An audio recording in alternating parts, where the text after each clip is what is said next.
दोस्तों नमस्कार। आज फिर हम हाजिर हैं आपके सामने इलेक्शन की चर्चा को लेकर, और इस पत्रकार राजेश शर्मा जी हमारे साथ हैं। राजेश भाई साहब, आपका स्वागत है। तो बहुत धन्यवाद। इस वक्त मीरापुर में घमासान छिड़ा हुआ है, और आज जो है मेरे पास ये खबर है कि मुजफ्फरनगर में आरएलडी और बीजेपी के लीडर्स ने एक कोऑर्डिनेशन मीटिंग की है जी, और गोपनीय तरीके से हुई है वो कोऑर्डिनेशन मीटिंग। उसमें सेलेक्टेड लोगों को बुलाया गया दोनों तरफ से। और इसके पहले कल एक एक्सरसाइज ये हुई थी कि आरएलडी के जो क्षेत्रीय अध्यक्ष हैं योगेंद्र सिंह चेयरमैन, वो अपने साथ आरएलडी के कुछ नेताओं को लेकर के कुछ टिकटार्थियों के घर पे गए। लगभग 24-25 लोग आरएलडी से टिकट मांग रहे थे, और नॉमिनेशन फाइल जब हुआ तो नॉमिनेशन फाइल करने के लिए वहां उस समय अजीत राठी नहीं पहुंचे थे। उन्होंने कहा था कि मेरे समर्थकों का मेरे ऊपर दबाव है और मैं मायूस हूँ, समर्थक मायूस हैं, उन्होंने मुझे मना कर दिया भाई मत जाओ, तो वो नहीं गए नॉमिनेशन में। तो आज कल जो है योगेंद्र चेयरमैन आरएलडी के क्षेत्रीय अध्यक्ष अजीत राठी के घर गए, और रामनिवास पाल के घर गए। रामनिवास पाल बिरादरी से आरएलडी के कार्यकर्ता हैं पुराने, और वो जो है प्रबल दावेदार थे। दोनों के घर गए, जाने के बाद वो तस्वीरें सोशल साइट्स पर शेयर करी आरएलडी के नेताओं ने, और दिल्ली में जयंत चौधरी जी तक भी वो तस्वीरें भेजी गई। उन्हें भी बताया गया कि हमने इनको मनाया है, इनके घर गए हैं। और इसी कड़ी में आज आरएलडी और बीजेपी के नेताओं की कोऑर्डिनेशन मीटिंग मुजफ्फरनगर में हुई, जिसमें गिले शिकवे दूर हुए और सबको मंच दिया गया, माइक दिया गया सबको बोलने के लिए, और सबने अपने दिल का जो दर्द था, गुबार था, वो सब साझा किया। और एक बात तय हुई, भाई अब तो कैंडिडेट तो डिक्लेयर हो गया, जो होना था इसमें तो कुछ फेरबदल अब हो नहीं सकता, नॉमिनेशन भी फाइल हो गया, तो मिलकर चुनाव हो गए। एक तो ये वाली बात है। वो जो राणा जी आपने कहा ना अभी कि ये गुप्त मीटिंग हुई है, हाँ, गुप्त मीटिंग की वजह है क्योंकि वो कहावत है ना कि दूध का जला छाछ भी फूंक मार कर देता है। आपको याद होगा जब मेंबर ऑफ पार्लियामेंट का चुनाव था तो बागपत में 2024 के चुनाव को लेकर कोऑर्डिनेशन कमेटी की मीटिंग हुई, जिसमें दोनों दलों के नेता थे। तो जो रालोद की नेत्री थी उन्होंने विरोध कर दिया वो जयकारा को लेकर के भाई मोदी जिंदाबाद में कहूँ, और वो वीडियो वायरल हो गया। उन्होंने कहा हम तो मोदी जिंदाबाद नहीं करेंगे। उन्होंने कहा 10 साल से तो हम विरोध में कर रहे हैं, आप कैसे जिंदाबाद कर देंगे। हाँ। तो इस तरह के इसीलिए ऐसा लगा ये कल मीटिंग गुप्त मीटिंग इसलिए रखी गई क्योंकि जो नाराज लोग हैं, जो नाराज टिकटार्थी हैं, उनकी बातों के दिल का गुबार निकल बिल्कुल भावनात्मक अपनी बात जरूर रखेंगे। और अगर मीडिया को बुलाते तो मीडिया में वो सारी बातें सुर्खियां केंद्रित मिलती। अच्छा, दोनों दलों के जो लीडर्स हैं सीनियर, उनको ये अंदाजा भी हो जाएगा कौन कौन नाराज है। बिल्कुल, क्योंकि जो नाराज होगा वो भड़ास निकालेगा। बिल्कुल बिल्कुल, तो उससे अंदाजा हो जाएगा, और उसको कैसे मैनेज करना है इसकी तरकीब निकालेंगे। बिल्कुल बिल्कुल। तो ये तो आरएलडी और बीजेपी के खेमे का हाल है। अब दूसरी खबर आपके पास है कि इधर जो है समाजवादी पार्टी के खेमे में क्या चल रहा है। आप अभी चर्चा कर भी रहे थे कि प्रचार की रणनीति पूरी बना दी है उन्होंने, कई नेताओं को कमान दे दी है, तो वो क्या किस्सा है? अगर डॉक्टर साहब एक तो ये तो जाहिर हो गया ये पूरा कि मिथिलेश पाल जो आरएलडी और बीजेपी गठबंधन के प्रत्याशी है, मिथिलेश पाल को टिकट दिलाने में सबसे महत्वपूर्ण जो भूमिका है वो पूर्व केंद्रीय मंत्री संजीव बालियान की है। अब चूंकि वो लगता भी है उन्हें क्योंकि इस बार वो चुनाव भी हार गए, और जैसा लगातार बहुत सारी वीडियो वायरल होती है हम देखते हैं, वो कई बार कहते हैं कि भाई अधिकारी फोन रिसीव नहीं करते, अधिकारी शून्य रहे। तो कहीं ना कहीं ये जरूर था क्योंकि मीरापुर बिजनौर लोकसभा की जो विधानसभा है, लेकिन वो मुजफ्फरनगर जनपद की विधानसभा है, और वहाँ जो है जनपद में अभी आप देखोगे, आप बुढ़ाना की बात करो तो बुढ़ाना में बीजेपी कोई विधायक नहीं है, आप बात करो चरथावल की तो चरथावल में बीजेपी का विधायक नहीं है, आप बात करो खतौली तो खतौली में कोई बीजेपी का विधायक नहीं है, आप बात करो सरदाना में तो सरदाना में कोई बीजेपी विधायक नहीं है। सिर्फ एकमात्र विधायक थाना मुजफ्फरनगर सिटी में कपिल देव अग्रवाल है। और देखो कपिल देव अग्रवाल और संजीव बालियान के रिश्ते कैसे हैं सबको पता है। तो कहीं ना कहीं उन्हें भी ये लगा कि मीरापुर से अगर बीजेपी विधायक बन जाती है तो चूंकि वो मिथिलेश पाल ने उनके चुनाव में प्रचार किया, हार जीत अलग बात है, और इसीलिए उन्होंने पहले कमिटमेंट कर भी दिया था कि चुनाव जितवाएंगे। अब क्या होने वाला है, अब आप देखोगे आने वाले 3 दिन बाद पूरा माहौल 2024 जैसा होने वाला है। कैराना में जलवा दिखाया इकरा हसन ने, क्योंकि वो पढ़ी लिखी लड़की है और क्योंकि राजनीति उनकी विरासत में मिली है उन्हें, उनके बाबा सांसद रहे, उनके फादर चारों सदनों के सदस्य रहे, उनके भाई वहाँ विधायक हैं, और वो अपने बल पे, मतलब अपने जो उनकी जो संस्कार थे, जो सौम्यता थी, उसके बल पे वो लोगों के दिल में वो एक फेस बनी, हाँ, एक विनम्रता का चेहरा बनी, और लगातार जो है वो लोगों से इंटरेक्ट करती रही, महिलाओं से मिली, across the caste, across the religion महिलाओं का वोट उन्हें मिला है। तो अब इसमें नया ये होने वाला है कि अब 2024 जैसा घमासान मीरापुर में दिखेगा। भाई लगातार बात कर रहे हैं, वेस्ट यूपी में 4 सीटें हैं, अलीगढ़ की खैर है, गाजियाबाद की गाजियाबाद है, और आपकी संभल की कुंदरा की है, मुजफ्फरनगर की मीरापुर है। डॉक्टर साहब मीरापुर में घमासान ये हो रहा है, जो धुरंधर है भाई, हरिंदर मलिक मुजफ्फरनगर में डॉक्टर संजीव बालियान को हरा के सांसद बने, इकरा हसन वहाँ बीजेपी सांसद थे पूर्व में, उन्हें हरा के वो भी सांसद बनी। इन दोनों को पार्टी ने मीरापुर विधानसभा की जिम्मेदारी दी है। हरिंदर मलिक को स्टार प्रचारक घोषित कर दिया कि मीरापुर के आप स्टार प्रचारक हो, और इकरा हसन को इसलिए उतार दिया, वो चुनाव के प्रचारक है कि आपको हर दोनों को बतौर स्टार प्रचारक लगा दिया। हाँ, इधर इकरा हसन और हरिंदर मलिक दोनों एमपी हैं, एक मुजफ्फरनगर से और एक कैराना से। इधर लोग सब क्या है कि यहाँ संजीव बालियान को कहा गया है कि यहाँ की जिम्मेदारी आप संभालिए, तो ये नामांकन कल परसों नाम वापस हो जाएंगे। 3 मंत्री भी लगाए हैं, जिनमें केपी मलिक हैं, बड़ौद के विधायक हैं, और वो कोशिश करेंगे कि जाट मतदाताओं की नाराजगी को डाइल्यूट करें। डॉक्टर सोमेन तोमर मेरठ से हैं, वो ऊर्जा मंत्री हैं प्रदेश सरकार में, तो उनको भी लगाया है कि वो गुर्जर मतदाताओं की नाराजगी को दूर करें।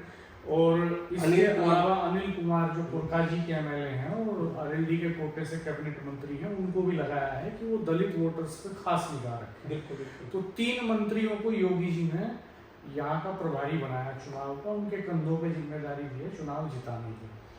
तो दोनों तरफ ये चल रहा है, दोनों तरफ स्टार वार भी चलेगा, और दोनों तरफ दांव पेच और शहमात का खेल भी चलेगा, और दोनों तरफ भीतरघात का खेल भी चलेगा, कुछ ना कुछ ऐसी खबरें भी मिल रही हैं। नहीं, ऐसा होगा। हाँ, चूंकि मेरे पास कुछ ऐसी भी खबरें हैं कि शायद जो हलचल आरएलडी बीजेपी के खेमे में है भीतर, जो इंटरनल पॉलिटिक्स और दांव पेच है, ऐसी कुछ सुगबुगाहट दूसरे खेमे से भी आ रही है। बिल्कुल है। अभी देखो ना, अभी चूंकि हम उन्हें इग्नोर नहीं कर सकते, एक बड़ा वोट बैंक है जिस पर 2 कद्दावर नेता चुनाव लड़ेंगे। 2, अगर हम बसपा की बात करें, बसपा के शाहनजर हैं, और आजाद समाज पार्टी से जाहिर हसन है।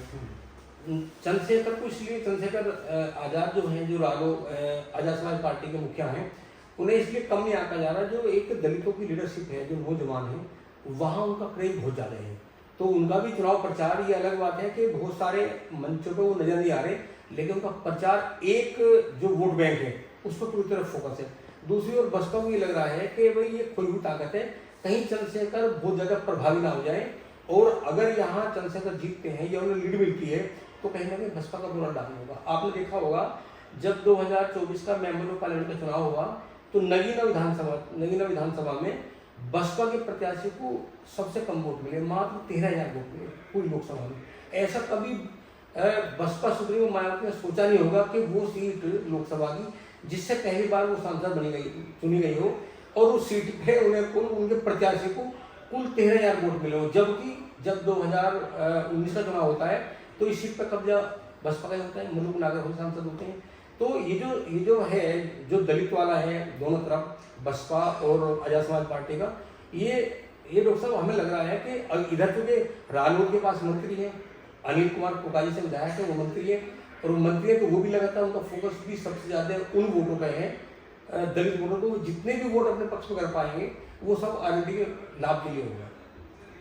और सपा को लगता है, जैसे लोग बताते हैं, जितना दलित वोट गठबंधन से हटेगा, मतलब बीजेपी गठबंधन से जितना उधर जाएगा, उतना कहीं लाभ मिलेगा सुम्बुलाना को, क्योंकि वो एक इतना बड़ा वोट बैंक है। जब वो वोट बैंक इधर आता है बीजेपी की तरफ, तो वो चट्टान बनता है। और जब वो खिसकता है, इधर डाइवर्ट होता है, तो कमजोरी की एक वजह ये है, अक्सर आपसे भी जब हम लोग परसों मीरापुर से बातचीत हुई, ये होगा कि जो बीजेपी और रालोद का वोटर है वो उपचुनाव में अपनी भागीदारी बहुत शून्य दिखाता है, काम में लगे रहते हैं। अभी देखो जैसे गंगा स्नान का त्योहार है, हालांकि बड़ी संख्या में इस पर लोगों ने मैसेज दे दिए, बीजेपी के लोगों ने, कि 13 नवंबर का चुनाव है, गंगा स्नान में जब जाना है पहले वोट डालिए। अब उसका पालन कितना लोग करेंगे, ये मैसेज कितना सर्कुलर होगा, इसका पता बाद में चलेगा। लेकिन चुनाव इसलिए अब ये फेमस हो जाएगा, हॉट इसलिए हो जाएगा क्योंकि इकरा हसन जिस तरह कहना में काम किया, जाहिर सी बात है कि उस पर कहीं ना कहीं अखिलेश यादव जी का विश्वास होगा। उन्होंने कहा कि उस कमेटी में आपको जाना है, जो डिवाइड वोट है उन्हें रोकना है इस तरह। और हमें लगता है कि एक तरफ जब इकरा हसन बोलेगी, एक तरफ इकरा हसन हो, एक तरफ शाहनजर हो या जाहिद हसन हो, तो मुझे लग रहा है कि वहाँ एक जलवा इकरा का ज्यादा होगा। तो उसकी वजह इन्होंने जो बिजनौर सीट से चुनाव लड़ा दीपक सेन सपा के टिकट पर, तो उनको भी लगाया गया है कि वो अति पिछड़ों में काम करें और तमाम अति पिछड़े नेताओं को इधर चुनाव में लगाने की रणनीति समाजवादी पार्टी ने बनाई है। लेकिन अब इस पर डिपेंड करेगा कि कितना कोऑर्डिनेशन बन पाता है, संगठन उनके लिए कितना काम करता है। हालांकि जो मीटिंग है, देखो बीजेपी ने अभी ठान लिया है मीरापुर में, जहां तक बीजेपी अब ऐसा लगने लगा कि आरएलडी में चुनाव नहीं लड़ रही, वो चुनाव बीजेपी लड़। वो इसलिए कि मिथिलेश पाल बीजेपी के प्रत्याशी है और 10 साल जो केंद्रीय मंत्री रहे संजीव बालियान, ये उनकी साख से जुड़ा मामला भी है। क्योंकि अब उनकी साख का मामला इसलिए है कि उनके प्रस्ताव पर मिथिलेश पाल का नाम आया। और मिथिलेश पाल, देखो रालोद का जो वोट बैंक है, ठीक है, अभी नाराजगी है बहुत सारे लोगों में, धीरे धीरे जैसा आज मीटिंग हुई, कल मीटिंग हुई, हमें लगता है कि आरएलडी का कुछ अगर पॉलिटिकल नेता को छोड़ दो तो ये प्रयास करेंगे कि वो एक मंच पर आ जाए तब तक। लेकिन एक्शन का रिएक्शन भी तो हो सकता है। जो संजीव बालियान कह रहे थे कि एक्शन का रिएक्शन होता है, तो जितना ये मैसेज जाएगा कि बीजेपी की कैंडिडेट है और बीजेपी ही चुनाव लड़ा रही है और इलेक्शन तो बीजेपी लड़ रही है, तो उतना रिएक्शन उधर आरएलडी के वोटर्स में हो भी तो सकता है, क्योंकि उनके भीतर जो ये भावना है कि भाई हमारे आदमी को टिकट नहीं मिला और अब पूरा इलेक्शन भी यही लड़ा रहे हैं, ये कैसे कर रहे हैं, तो ये हो सकता है कि भाई यही बना लेंगे, यही जिता लेंगे, ये फील भी तो आ सकता है। ये हो सकता है, ये हो सहमत हूँ कि अगर आरएलडी का प्रत्याशी होता तो जो लोग में नाराजगी है आरएलडी के अंदर, वो इसलिए भी नाराज ना होते कि चलो मिला तो पार्टी के लोगों को। अब ये भी है कि जितना बीजेपी में असर दिखाएगी, आरएलडी को ये भी लग सकता है बोले सिंबल हमारा है, ताकत ही लगा रहे हैं, सिंबल हमारा है, प्रत्याशी इनका है और चुनाव यही लड़ा रहे हैं, वो कह सकता है भाई लड़ा लो। बिल्कुल बिल्कुल संभव है, कुछ भी काउंटर पोलराइजेशन भी संभव है। 2024 में ऐसा हुआ तो है भाई। देखो जयंत चौधरी आई प्रचार में, उन्होंने अपना काम किया, जो मैसेज देना था मैसेज दिया उन्होंने पूरा 2024 में, और वो आए रोड शो किए, सभाएं की, बिल्कुल। लेकिन वो जो 10 साल का गुब्बार था, क्योंकि वही तो भाई संजीव बालियान वही तो थे जिन्होंने 5 साल पहले रालोद सुप्रीमो रहे अजीत सिंह को हराया था, और लगातार जो टकराव रहा, ये अलग बात है जयंत चौधरी ने कह दिया कि नहीं चुनाव लड़ो सब लोग, कह दिया, लेकिन जो दिलों में दूरी थी उसे तो नहीं मिटा पाया। 10 साल की एंटी इनकम्बेंसी थी, दिलों में दूरियां थी, पर्सनल एंटी इनकम्बेंसी भी थी, तो सारा मिला के चीजें फंस गई। और डॉक्टर साहब जैसे मीरापुर में जैसे कटोगी बटोगी की बात चली लगातार, अब तो जो छोटे नेता हैं वो भी डालने लगे फेसबुक पे कटोगी तो बटोगी।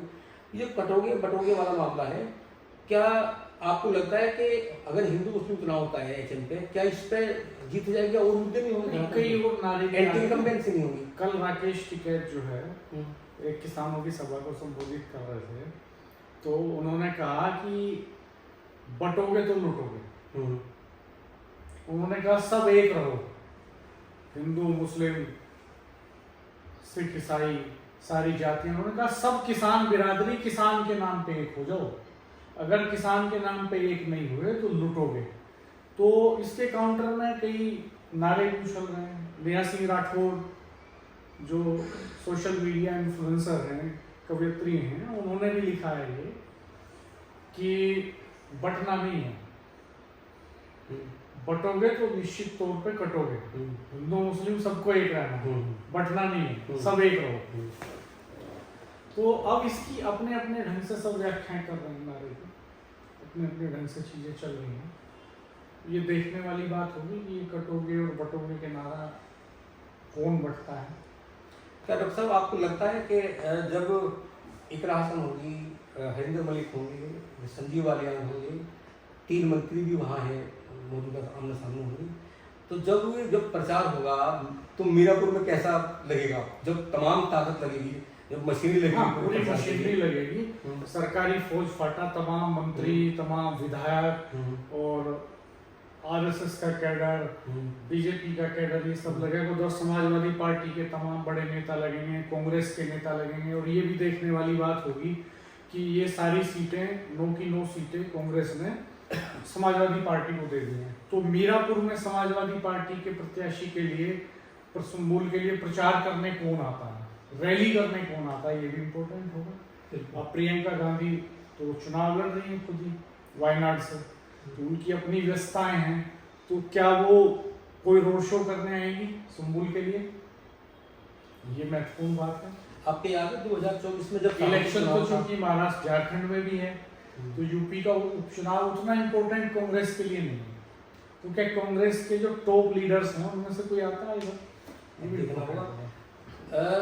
2024 का जब चुनाव था शाहपुर, तो जब ये था कि भाई मुस्लिम वोट बटेगा आपस में, तो आपने देखा होगा जब प्रियंका वहाँ जाती है, उर्सू निकालती है, एक ऐसा मैसेज समझ आता है कि सब एक मंच पर जाते हैं, भयंकर भीड़, सुनामी टाइप की। हाँ, अगर प्रियंका समय निकाल के यहाँ आती है प्रचार के लिए, सहमत होती है, तो हमें लग रहा है कि प्रियंका भी बड़ी नेता है और यहाँ वो जिस वर्ग के लिए आएगी, प्रियंका अपने इसके लिए समय निकाल पाएंगी कि नहीं निकाल पाएंगी, ये महत्वपूर्ण है। क्योंकि झारखंड में चुनाव है, महाराष्ट्र में है, वायनाड में उनका अपना चुनाव है, तो ये देखने वाली बात होगी। और आएंगी वो अगर, तो निश्चित तौर पे वो बीजेपी प्रत्याशी के लिए मुश्किलें तो खड़ी। हाँ, ये बात सही है कि एक जो जितना डीप कोऑर्डिनेशन होता है बीजेपी के का नेताओं के बीच में और उनके टीम के बीच में, उतना डीप कोऑर्डिनेशन यहाँ दिखाई नहीं दिया। जैसे राजपाल सही नहीं गए, आसपास के इलाकों के तमाम नेताओं को इन्फॉर्मेशन नहीं मिली, तो बहुत सारे लोग वहाँ दिखे नहीं, लेकिन फिर भी प्रोमिनेंट लोग उनके मौजूद थे। और बीजेपी का पार्टी संगठन तो इस मायने में स्ट्रॉन्ग होता है, क्योंकि अब ये प्रतिष्ठा का प्रश्न जो है योगी जी के लिए भी है। योगी जी निश्चित तौर पर वहाँ रैली करने आएंगे, और वो रैली करने आएंगे तो बाकी लोगों को यूनाइट करने की कोशिश भी करेंगे। तो दोनों तरफ से घमासान तो चल ही रहा है। इस बीच आजाद समाज पार्टी के चंद्रशेखर भी अपने तरीके से ताकत लगा रहे हैं, वो लगातार नुक्कड़ सभाएं कर रहे हैं अपने प्रत्याशी के लिए। ओवैसी की सभा होती है कि नहीं होती है, देखने वाली बात है। ओवैसी असदुद्दीन ओवैसी यहाँ आते हैं कि नहीं आते हैं जनसभा करने, इस पर भी लोगों की निगाहें लगी हुई हैं। अगर वो आते हैं तो वो कुछ असर जरूर डालेंगे। अच्छा डॉक्टर साहब, ये मायावती आती है कि नहीं आती है, ये भी इम्पोर्टेंट है। बिल्कुल बिल्कुल, चंद्रशेखर तो घूम ही रहे हैं। अच्छा डॉक्टर साहब, ये बताओ कि क्या कादिर राणा साहब और हरिंदर मलिक साहब ने क्या कुछ तलखी की कुछ सुबह सुनने मिली है? तो लगातार उनकी पुरानी तलखियां हैं, सब जानते हैं इस बात को, कोई छिपी हुई बात नहीं है। क्योंकि अभी तक नजर नहीं आई, पूरे नामांकन में अभी तो नजर नहीं आई। ऐसी तलखियां दोनों तरफ हैं। और नॉमिनेशन फाइल करते वक्त मिथिलेश पाल के साथ तो उनके सारे प्रोमिनेंट लीडर्स मौजूद थे, संबुल के साथ नहीं थे। संबुल के साथ ना पंकज मलिक थे ना हरिंदर मलिक थे, दोनों ही नहीं। पंकज मलिक भी तो विधायक है, बिल्कुल तो नहीं थे दोनों। तो इन बातों का अभी अगले 2-3 दिन में ये माहौल क्लियर होगा, ये तस्वीर स्पष्ट होगी कि किस तरफ ज़्यादा भीतरघात है, किस तरफ भीतर ही भीतर कोई नई लहर चल रही है। ये अगले 2-4 दिन में तस्वीर साफ होगी। और मुझे लगता है कि अगले 2-4 दिन के भीतर कुछ बड़े नेताओं की तारीखें भी आ जाएंगी, कुछ जनसभाओं की तारीखें, रोड शो की तारीखें, उससे भी बहुत कुछ तस्वीर स्पष्ट होगी। और हम तो ग्राउंड पे निकलने वाले हैं, ग्राउंड रिपोर्ट्स भी देखेंगे, हम पल्स देखेंगे, अलग अलग सेगमेंट में जाके आपको दिखाएंगे। अच्छा डॉक्टर साहब, मैं एक वीडियो देख रहा था कल, जो चंद्रशेखर आज़ाद का जो भाषण देने का वो है, जो हरियाणा में एक कानून बना विधानसभा जो प्रस्ताव पास हुआ है वर्गीकरण को लेकर, वर्गीकरण आरक्षण इसको लेकर बहुत ज्यादा वो फोकस है। आरक्षण के मुद्दे को उठा रहे हैं। कोशिश है उनकी कि दलित वोट जो है ना वो मैक्सिमम हिस्सा उनके पास चला जाए। तो दलित वोट दरअसल मुश्किलें खड़ी करेगा इस सीट पे एनडीए और आरएनडी के लिए, बीजेपी के लिए। 19% है, कम नहीं है। अदर बैकवर्ड और मुस्लिम वोटर तो 38-38% है। तो अगर माइलेज कुछ मिलता भी है सवर्ण वोटर से बीजेपी को वहाँ, तो इधर इस पे बहुत कुछ डिपेंड करेगा। तो देखते हैं क्या होता है। तो दोस्तों ये मीरापुर के हालात हैं। आप कमेंट बॉक्स में कमेंट करके जरूर बताइएगा। बहुत अच्छे कमेंट्स आप कर रहे हैं। सहमति असहमति जो भी हो वो जाहिर कीजिएगा।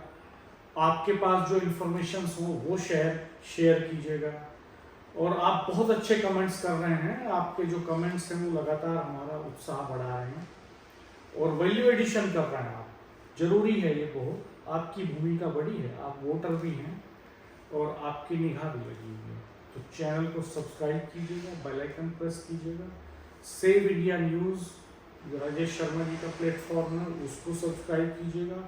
और इस प्लेटफॉर्म को जिस पे आप देख रहे हैं ये डॉक्टर रविंद्र राणा को, इसको भी, दोनों चैनल्स को आप सब्सक्राइब कीजिएगा, बेल आइकन प्रेस कर दीजिएगा, वीडियो मित्रों के साथ शेयर कीजिएगा, कमेंट कीजिएगा और बताइएगा आप और किस तरह की इंफॉर्मेशन चाहते हैं। हम फिर हाजिर होंगे। धन्यवाद, नमस्कार।